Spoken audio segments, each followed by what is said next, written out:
Okay, well, thanks for coming, everybody. If you look at some of the goals that Free Thought Arizona has, at the top of our list is a separation of church and state. And that's a topic that we'll be discussing today. And why should we be interested in separation of church and state? Religion has caused lots of problems over the years, as we all know, and it was responsible for the Dark Ages by refusing to use knowledge that was already available from the Athenians.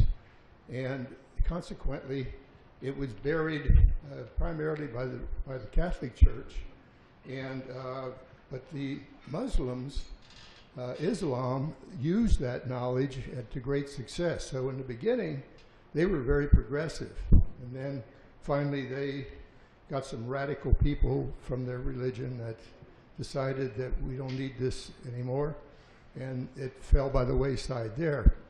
So basically the message is it retards progress, and progress is what we're looking for without the handicap of having religion as a problem with it.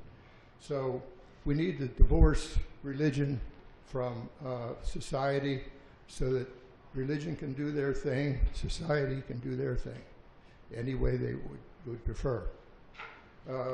So we have today's speaker is Toni Maitland. He is our new representative on our board. Toni he graduated from Columbia University and the School of General Studies. He's from one of the schools that I graduated from, University of Pittsburgh, with his PhD in psychology. He had taught at the University of North Carolina, the undergraduate program for psychology. He's also done some work with the Army and is training at various places throughout the country, one of which was our own place down here at Fort Huachuca. He's also involved in the past doing things on armored vehicles, matching up the machine with the man, and designing something that will function under duress. He decided enough of that. One thing he didn't know enough about was religion, and decided that he would make a study of religion, primarily the Islam and Christianity. And so that's where he's coming from. And let's give Toni a big hand for approaching us and giving us his talk today. Okay? Thank you.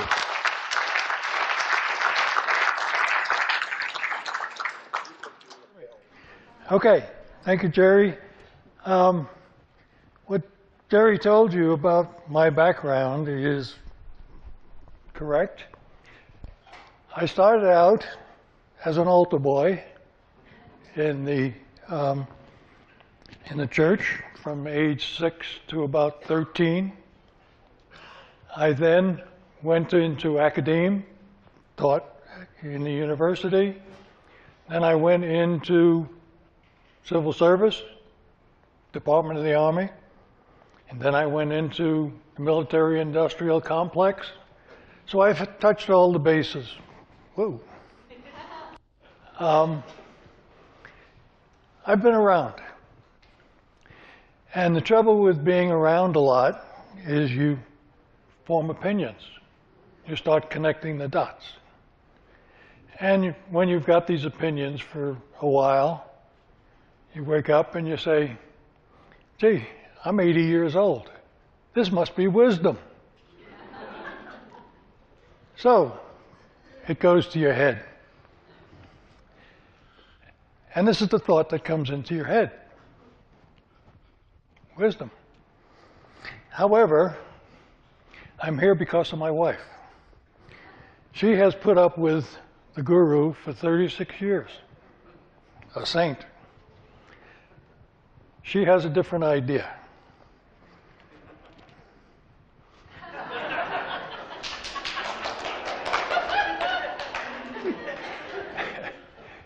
We are here sitting as a grand jury. You are going to have to decide which of these two, we will have a show of hands at the end. Jerry will. Okay, enough fun.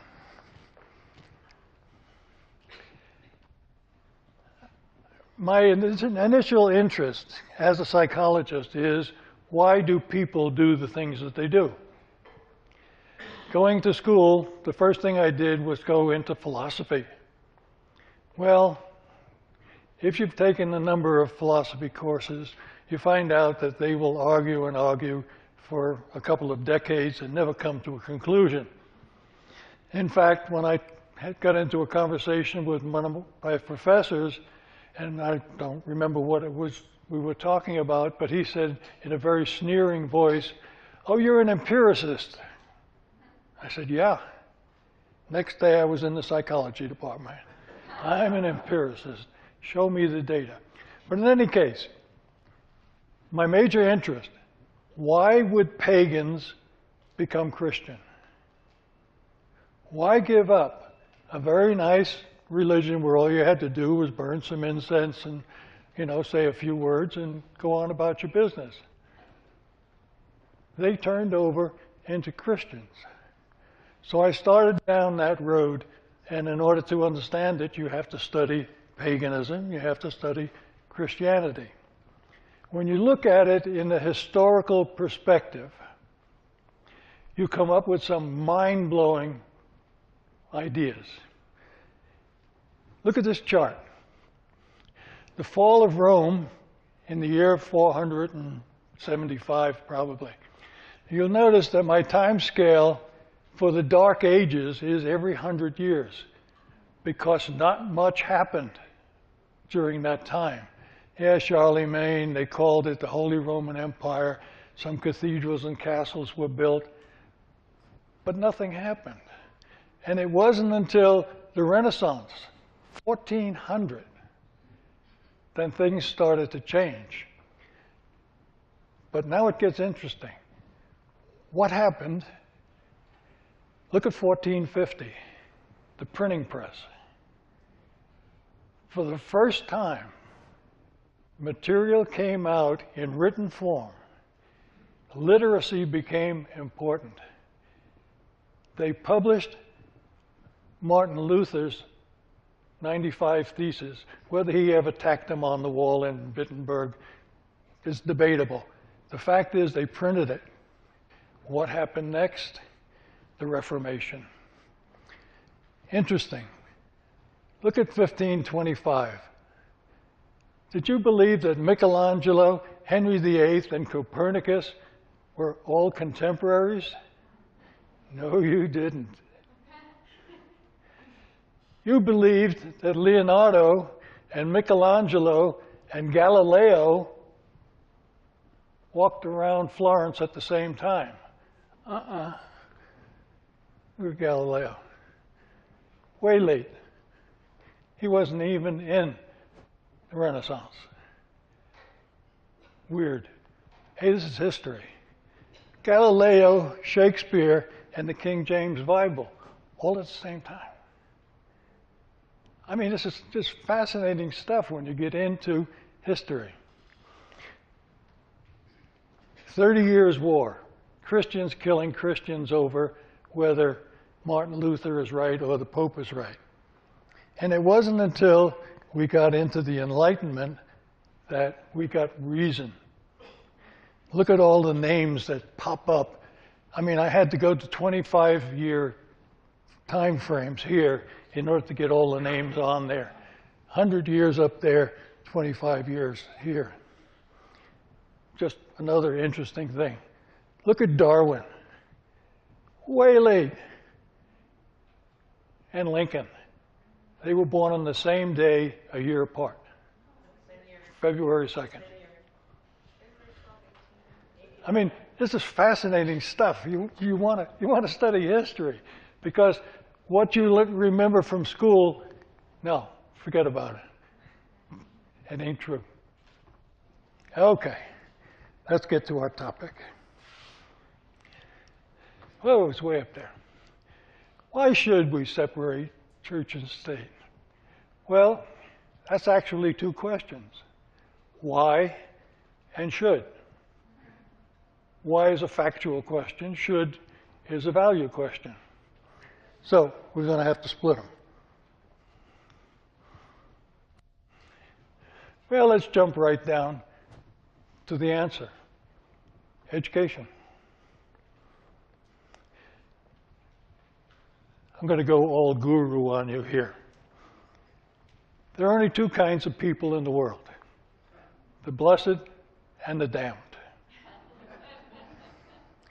The blessed have a sacred text which tells them everything they need to know about the universe, how it was created, who's in charge, what you should do with your life.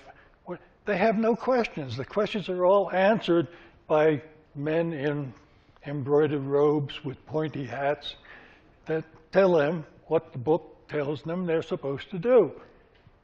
These people have nothing to do but just obey the rules, get to the end of their life, go to heaven. They are blessed. The other people have questions about the universe. They say, that's all very nice, but I see these things happening. So they are seeking answers. These people have the answers. These people seek. And they have people in plain white coats with no hats that tell them, well, everything is related to everything else until new evidence comes in, and then we have to change the rules. Oh, my goodness. Well, the first group of people reads People magazine and feels they're well connected with the world. The damn people have to read Skeptical Inquirer and worry about what those people are believing today. But consider for a moment, how do you want your children to be taught in school? If they're taught by believers, they're going to become believers. If they're taught by thinkers, they're going to become thinkers. Why? Those are the factual answers. As a factual guru, that's as far as I can go. I will have to bring in another guru to go into the second question.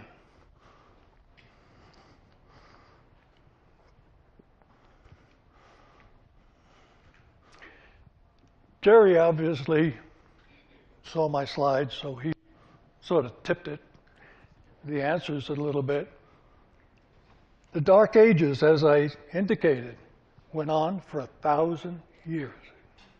1,000 years, 400 to 1400. Who was in charge during that time? The Catholic Church. There was no government in the European landmass during that period of time. How much progress took place during that 1,000 years? Not a hell of a lot. As a matter of fact, when the plague came on, they said, it's the wrath of God on sinful people. Half the people in Europe were killed by the Black Plague. God's will. They didn't know anything about fleas on rats that came off ships. That came much later. Progress. Okay, I've answered the questions. Let's get some history. I'm going to get to the story part now. In the beginning, good way to start. The upright ape was walking along quite happily, that he was no longer dragging his knuckles on the ground, when all of a sudden he felt very strange. And he felt stranger and stranger, and he sat down on a rock and started to consider, why do I feel this way? What's going on? Wait a second, who's this talking to me? All of a sudden, self-consciousness entered the ape, and he became human. What am I supposed to do about it? Well, philosophy started right there. Okay, sun went down. He returned to the cave that he was sharing with his like kind. And there was a big hubbub going on. Somebody had brought fire into the cave, and everybody was running around not knowing what to do about it. Well, the biggest and strongest of the ape men picked up a stick and said, "You, sit here. You, sit there." Power came into the human. Man with a stick made the decisions. Okay? That went on for a while, and one of the ape men said, "You know, when we go out hunting and we run up to the animals run away. I believe that there are spirits that want to protect the animals and that they're making the animals run away, and that what we need to do is to take some of our previous kill and leave it on the field for the spirits so that they won't have the animals run away." The man with a stick said, "You, come sit over here. Tell me more about that." Well, they tried that. Superstition came into the cave right there because it didn't work particularly well, but they kept doing it anyhow. That's the way superstition works. Another fella comes a couple of years later and says, "You know, I've been thinking, if we surround the animal, there's a better chance of us making a kill." And the man with the stick said, "You, come sit on my other side and tell me more." The thinking man was brought close to the fire. That's the way it started, in my way of thinking. So we have power to make decisions, belief about how that power should be used, and thought about how that power should be used. Okay, let's get some real history. Don't try and read this slide. This is my cliff notes of what I'm supposed to be talking about. We trace our intellectual history back to 5th century Athens. What was going on in Athens? Well, they were pagans. Well, what sort of a religion is paganism? Well, they believed that there were capricious spirits out there somewhere who we had to make sacrifices to. All religions require sacrifice because we are weak beings and there are other things controlling our life. Okay, so we know what the man on one side was doing. How about the power? In Athens at that time, power was continually changing. Sometimes they had a tyrant, sometimes they had a democracy, sometimes they were attacked by the Persians and they had to go all military. Other times they were attacked by the Spartans and they had to get all military again. But they were free thinkers. There was no limit on what they were allowed to think. And Socrates and Plato and Aristotle and all the rest of the names that are on the side of the buildings in the college you went to came out of that time period, which was just amazing that it happened. History is just fascinating.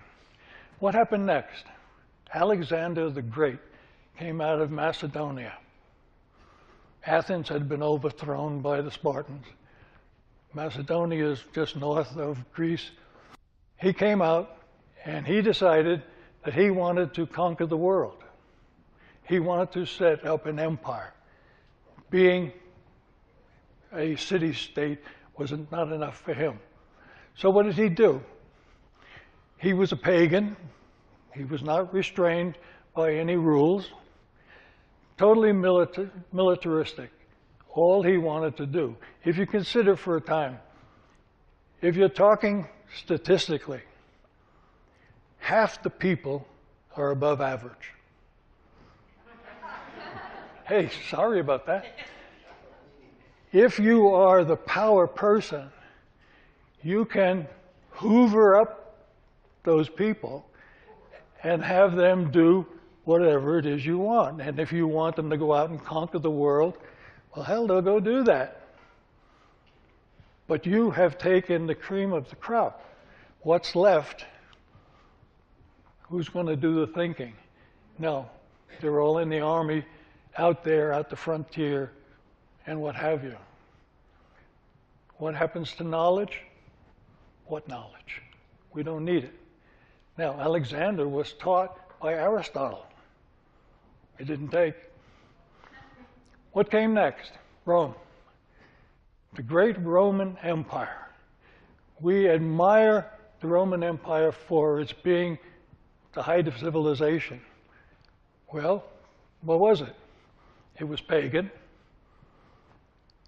It was also imperialistic.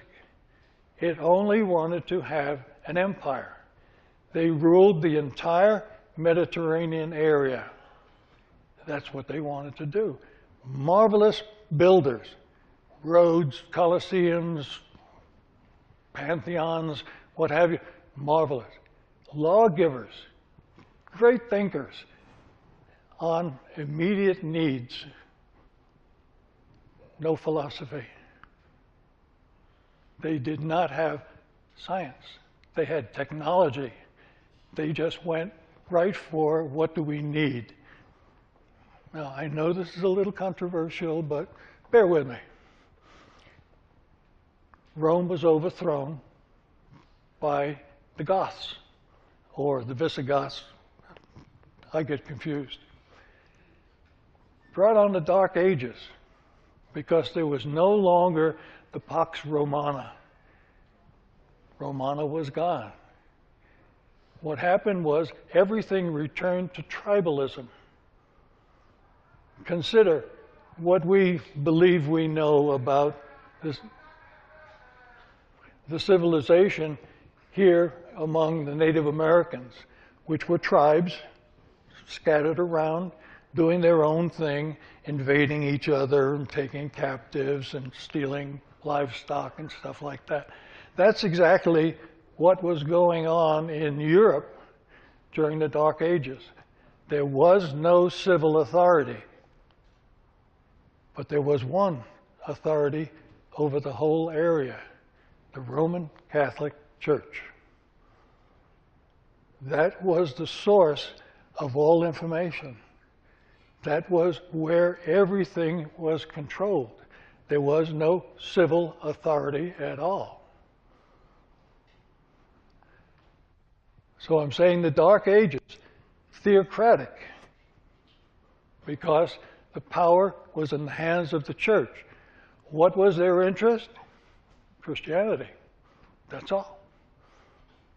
You had to put up with this life in order to get to the next one. Be satisfied, you blessed people. You don't have to think about anything. We got you covered in the next life. The Dark Ages went on for 1,000 years. Now you say, okay, civilization took a couple of steps back. Not true. We showed the fall of Rome as being in the year 400. In 325, 75 years earlier, Constantine became emperor of Rome.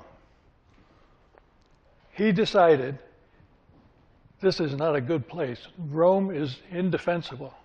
I'm going to move my capital way out to the east. He went to a place called Byzantium. He set up a capital in Byzantium, changed the name to Constantinople.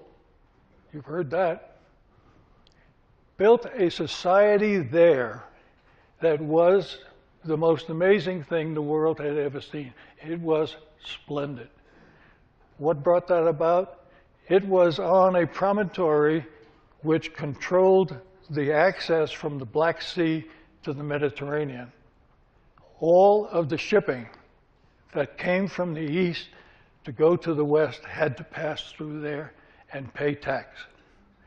They became so wealthy, it was obscene. But they were in a place where Persians on the one side, Arabs on the other side, always in a war. Byzantium, Christian. Now wait a minute, where did that come from? Well, Paul was out there proselytizing, evangelizing, doing his thing. At the time of the fall of Rome, some historians will tell you that 1/3 of the population of the Mediterranean area was Christian. Some historians will tell you that the Goths who took over Rome were Christianized, but did not recognize the Pope for whatever reason. So Christianity was there, but it was being persecuted by the then Roman Empire, emperor.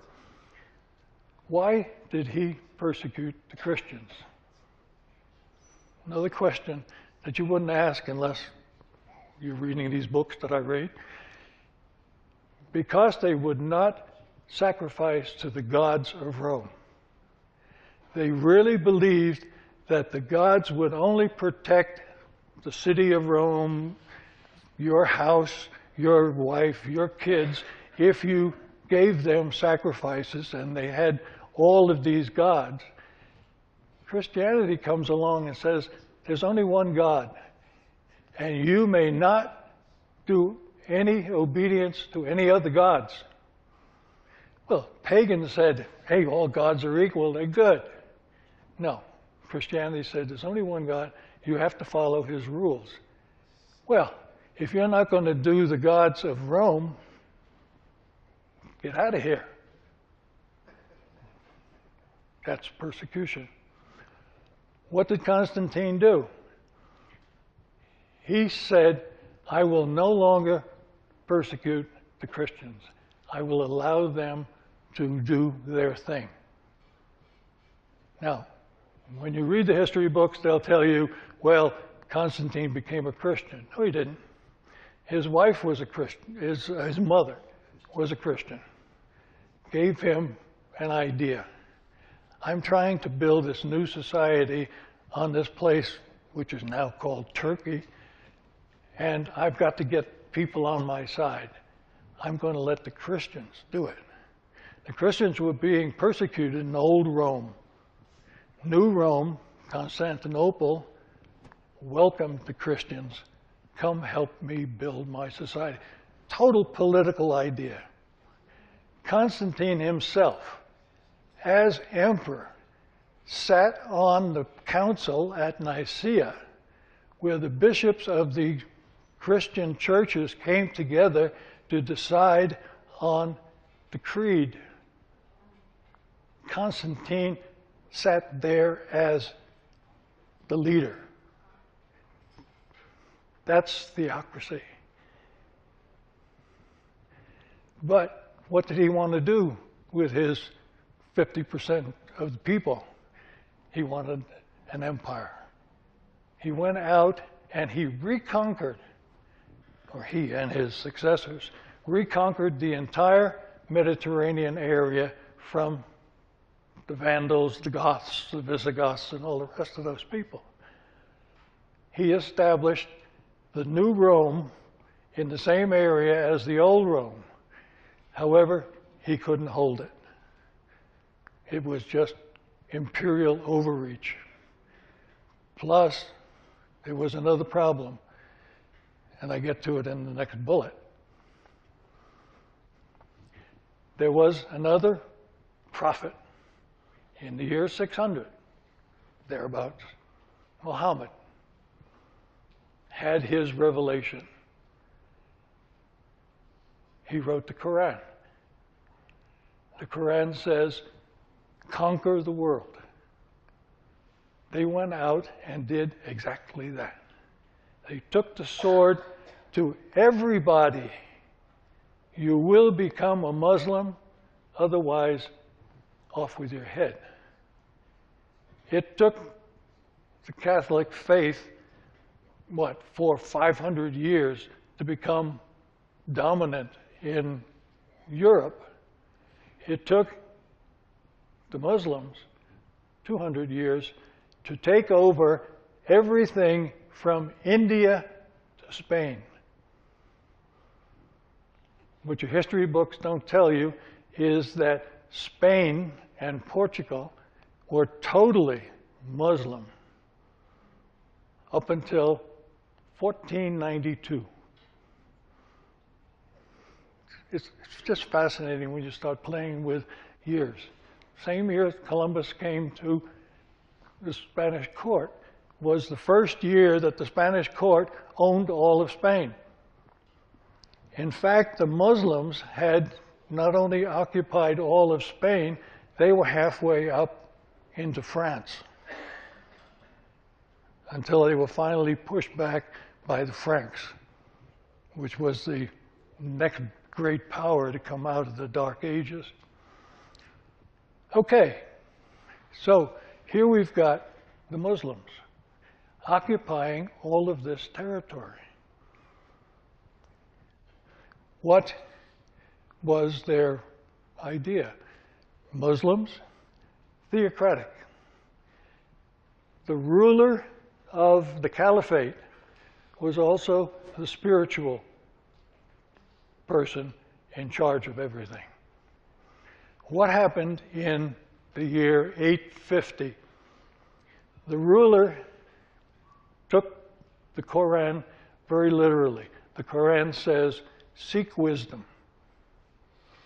Hey, let's interpret that. He said, okay.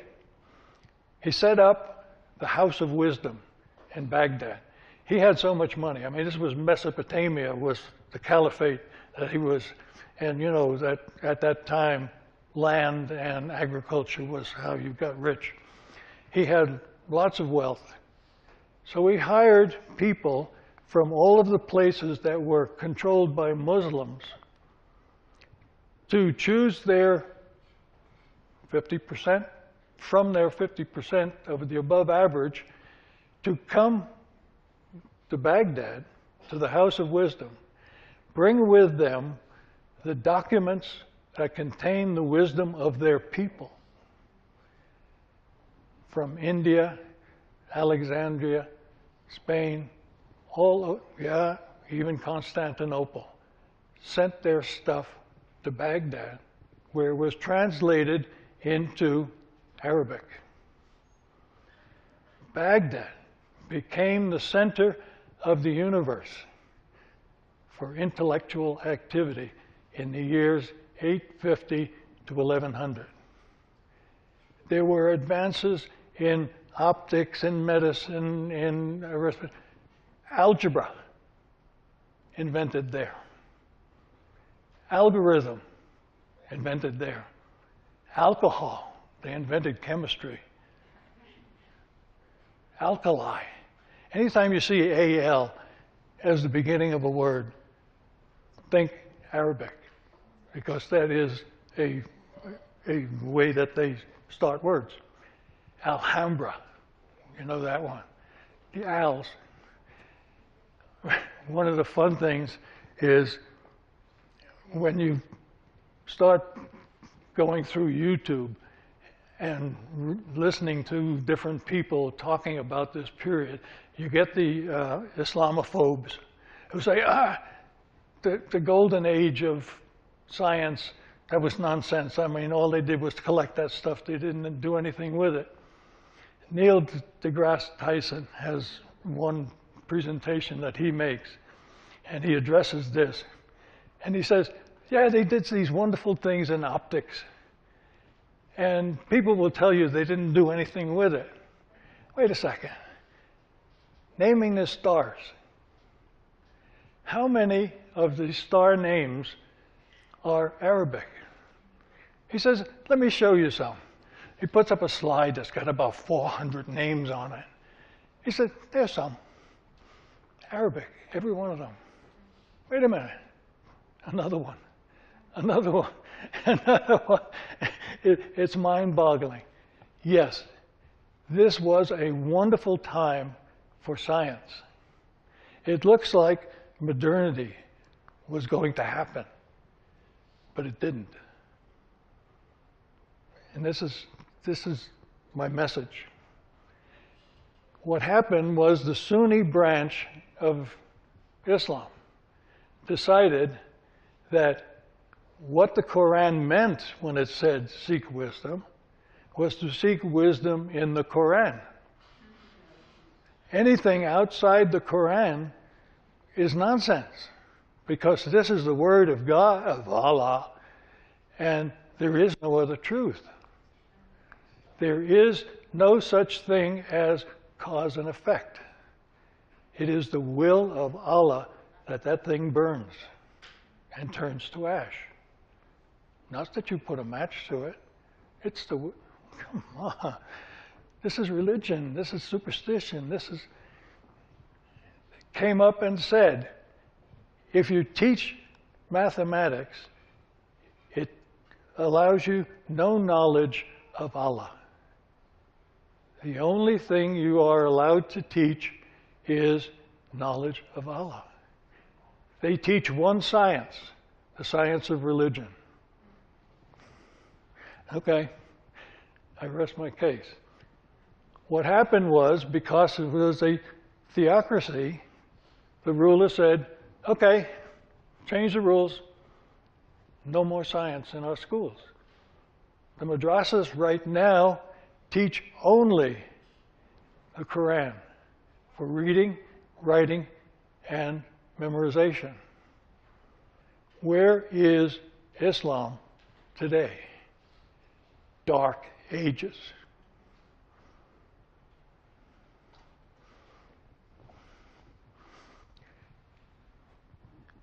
They did seek wisdom, and then not. Then we got the Renaissance. What happened then? And this is fascinating stuff. I say semi-Christian because the power of the church was waning. We saw that the 95 Theses of Luther was out there. The church went into the 30 Years' War. They were fighting with each other. And what happened in such places as Florence? Talked about the city-state of Athens. It had democracy. It had no ambitions outside of its small area. Whenever it was attacked, it would get allies from around Greece, and they would hold off the Persians. But they didn't go and try and take over Persia, as Alexander had done. So they had no ambitions outside of making their life in their area as good as they can. City, state. Athens, Florence. Florence was a city-state. It was ruled by the Medici. The Medici were dictators for all purposes, but what was their interest? Go back to my analogy of the cave. They wanted to decorate the cave. The Renaissance had nothing to do with anything intellectual. Galileo came way later. What they did was architecture, art, statues, what have you, beauty, beautification of the city-state. No ambitions out there. The people, the 50% above average, were allowed to decorate the cave. The man with the stick allowed it.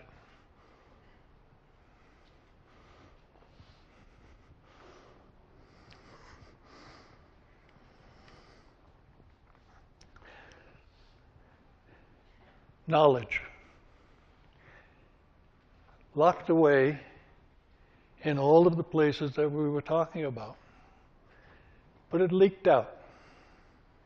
Baghdad said, bring me the knowledge and I will put it in my repository. I will make schools. I will make hospitals. I will use that knowledge.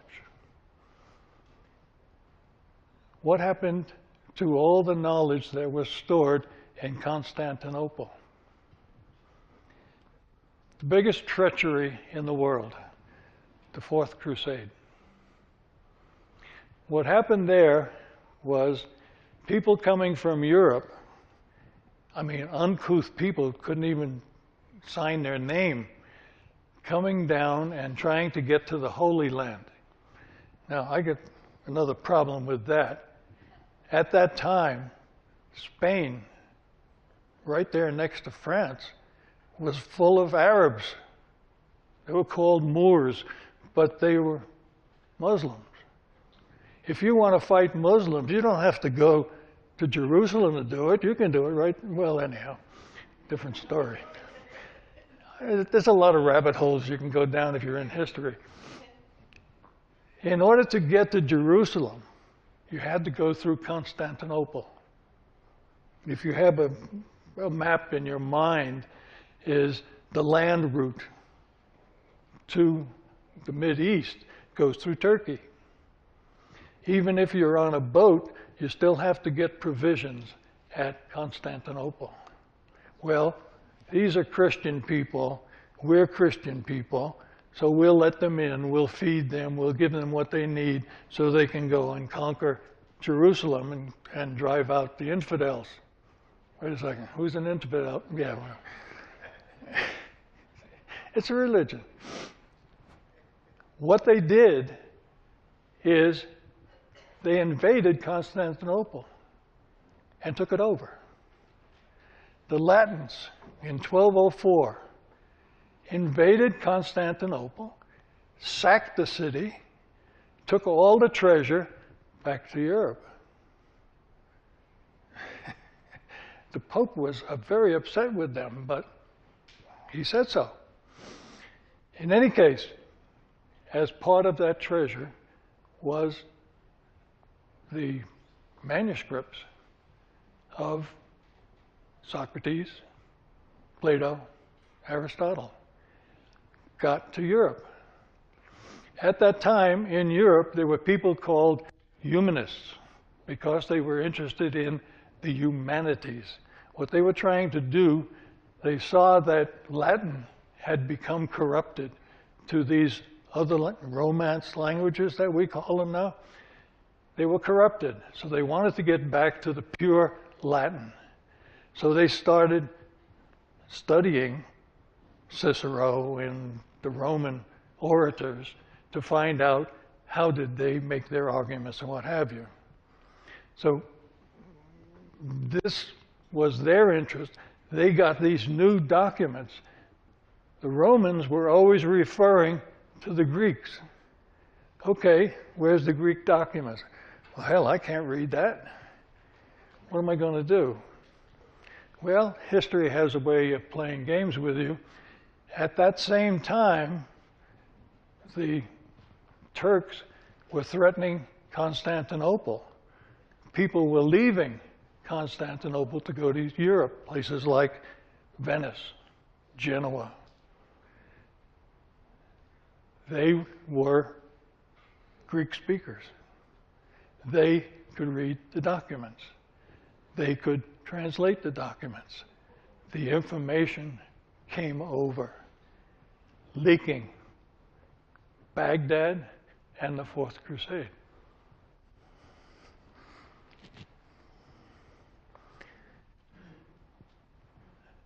If you read your Genesis, it puts a name on the forbidden tree. What's the name? Isn't that strange? Knowledge is forbidden.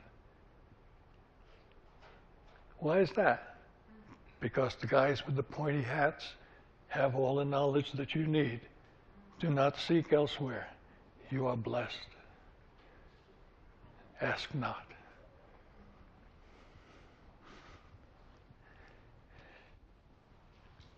I already talked about progress. As soon as you start accumulating that knowledge, you can make progress. Now, what does progress mean? Well, in the Dark Ages, life expectancy was 40 years. Most children did not make it out of childhood. The Black Death, as I said, killed off half the population. Progress is avoiding that kind of stuff. Getting on with making this life more tolerable. Don't wait for the next one.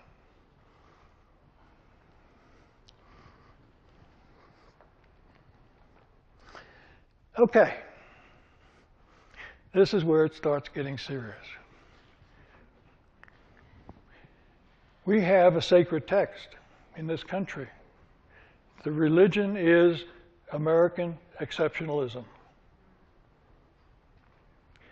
The good thing about this sacred text is it can be amended. It has been done 25 times. But the Constitution says that the Congress shall express the will of the people. We have a democracy, but a pure democracy means everything would be a plebiscite. Everybody would vote on anything that's going to be changed. No, we can't have that. We're going to have a representative democracy where you will elect a representative to go to the Congress and he will represent you. Well, that's not working out too well right now, as you well know. But the question becomes, the people, which ones? The blessed or the damned? We were asking that question as a value question. Who do you want to be your representative?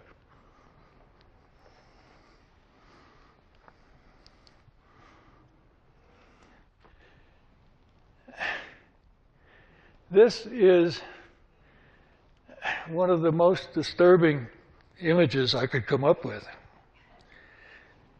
This is the locker room of a Christian high school, evangelical Christian high school. When the students are leaving the locker room, this is the sign that they see. Transform the world for Jesus Christ. Underneath that, your kingdom come, your will be done on earth as it is in heaven. Those of you who have been altar boys know that that's the Lord's Prayer. That's what they're learning in high school. This is a Christian school. They're going to become believers.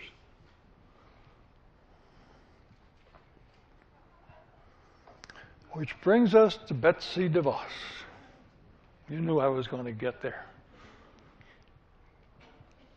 According to our Constitution, the will of the people is expressed in laws. The laws will be administered by the head of the administration, the president. You know how that's working out.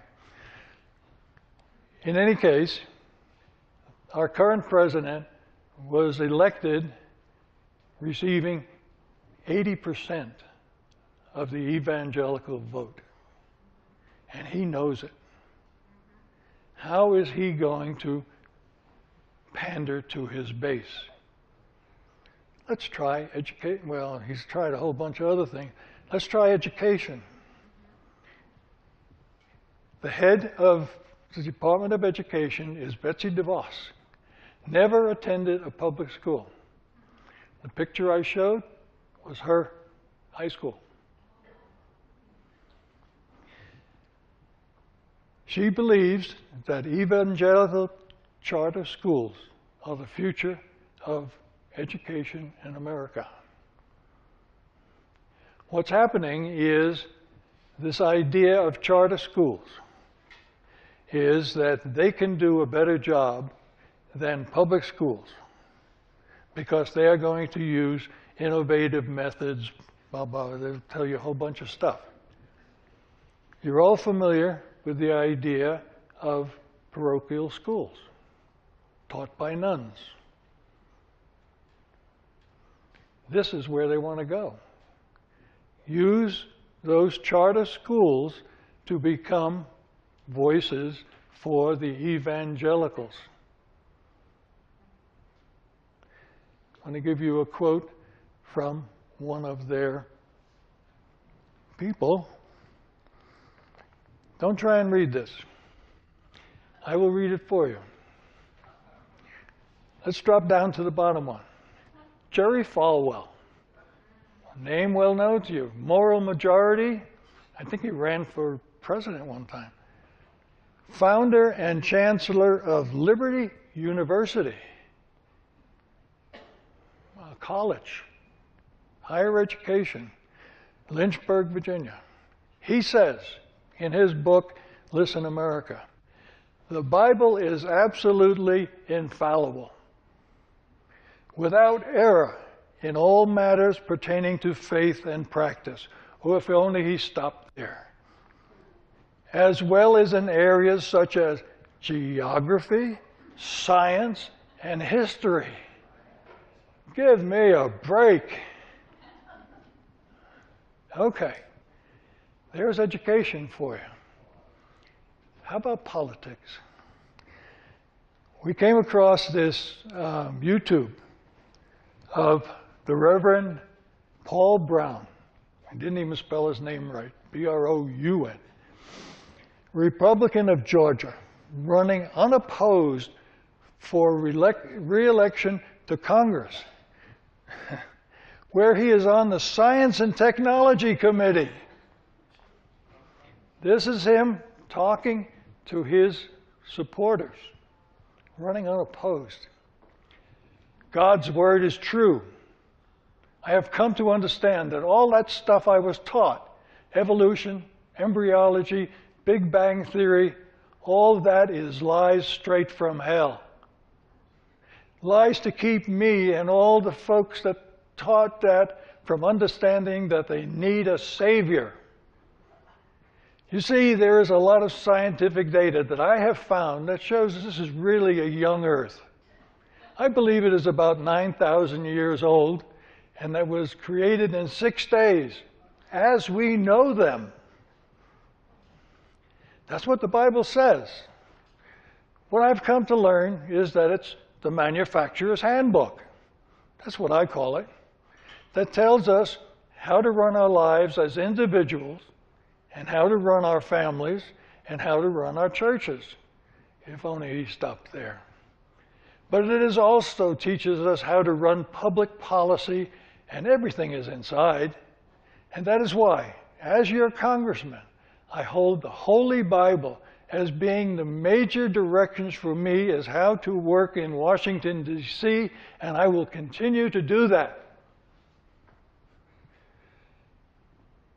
He was not reelected in 2016. Thank you very much.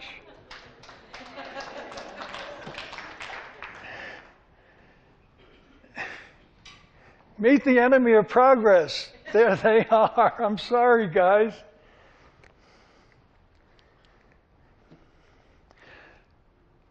Applying the Quran to public education led to the current Islamic Dark Age. Applying the Bible to public education will bring on an American Dark Age.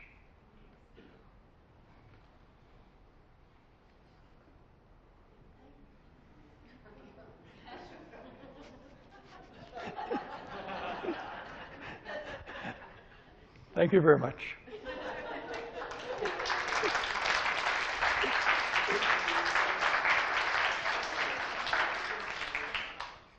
Okay. I'm willing to answer questions. Oh, China is so advanced. I mean, think about it for a minute. Paper, gunpowder, movable type, printing was invented in China years and years. I have done absolutely nothing in the East because we're European and that's our stock. And I just tracing us back to Athens. Story. We all know that our numbering system is the Arabic numbering system, don't we? No. They took it from the Hindus. It's the Hindu numbering system.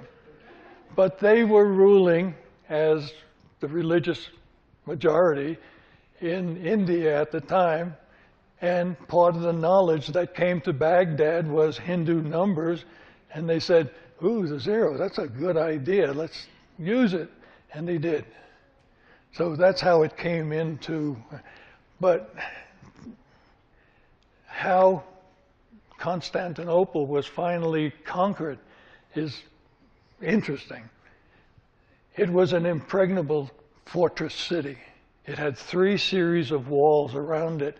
Nobody could possibly penetrate those walls with the technology that they had. China had gunpowder.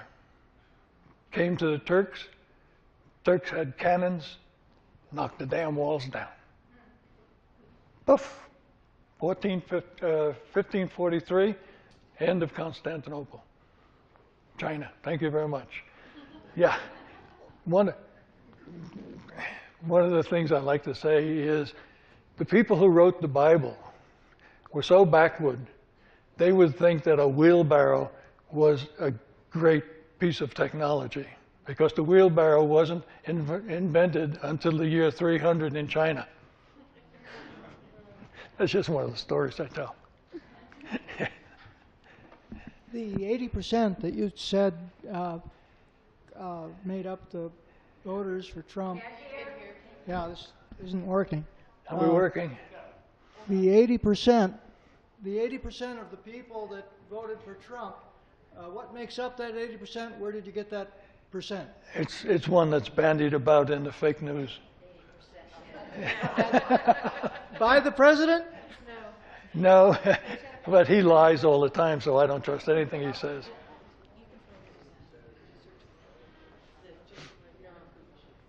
Gee, did I bully everybody? I don't know if this microphone is working, but my question is regarding the vote. My question is regarding the vote that is coming up regarding education. I received a ballot yesterday. Oh, I would like some comments about that. I have not looked at the idea, but I live in Marana, so I only get the Marana ballot. So I don't know which ballot you're receiving, but I can't even. Okay, apparently people don't know what it is. Uh-huh. There is a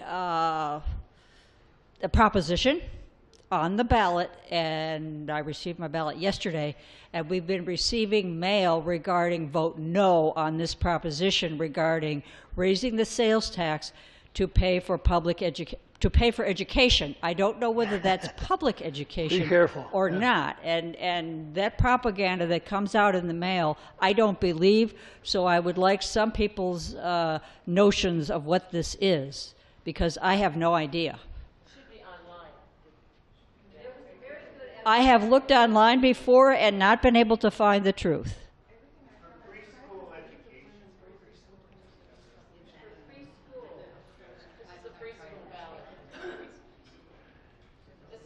My final thoughts.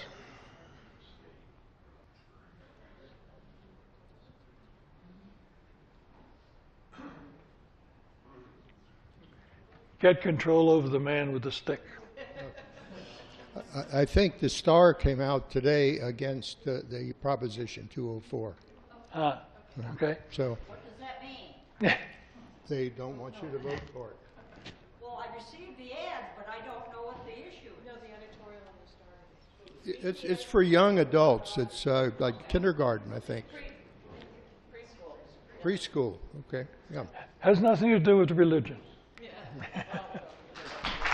Thank you, Tony. Yeah. Thank you, Tony, for a very enlightening talk. I want the show of hands. Oh, who is he? A guru? He's a curmudgeon. We should.